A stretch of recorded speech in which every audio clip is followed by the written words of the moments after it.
Taste the Daily. Chennai தண்டையார்பேட்டையில் இரவு முழுவதும் மின்சாரம் இல்லாததால் ஆட்டோ ஓட்டுநர்கள் உட்பட 50க்கும் மேற்பட்டோர் மின்வாரிய அலுவலகத்தை முற்றுகையிட்டனர்.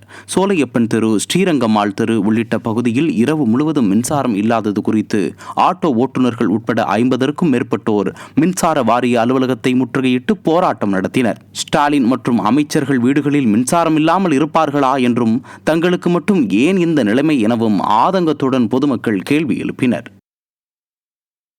ராயபுரம் தொகுதியில் நான் என்ன சொல்றது, எல்லாரும் ரொம்ப மன உளைச்சல் வீட்டுல வந்து நிம்மதியா தூங்க முடியல. இதே ஏன் இங்க நடக்குமா?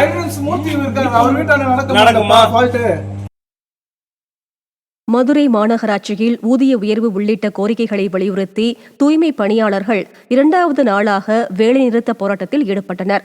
மாநகராட்சிக்கு உட்பட்ட 5 மண்டலங்களில் நிரந்தர மற்றும் ஒப்பந்த தூய்மை பணியாளர்கள், வாகன ஓட்டுநர்கள் பணியாற்றி வருகின்றனர்.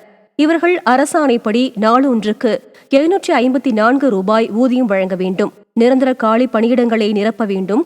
பணப்பயன்களை ஓய்வு பெறும் நாளிலேயே வழங்க வேண்டும். நிரந்தர தூய்மை பணியாளர்களுக்கு நிறுத்தி வைத்துள்ள சரண்டர் பணத்தை வழங்க வேண்டும். பிடித்தம் செய்த PF பணத்தை கணக்கில் வரவு வைக்காத அவர்லாண்ட் நிறுவனத்தின் ஒப்பந்தத்தை ரத்து செய்ய வேண்டும் உள்ளிட்ட பல்வேறு கோரிக்கைகளை வலியுறுத்தி 500க்கும் மேற்பட்ட தூய்மை பணியாளர்கள் பணியை புறக்கணித்து 2வது நாளாக வேலைநிறுத்த போராட்டத்தில் ஈடுபட்டுள்ளனர்.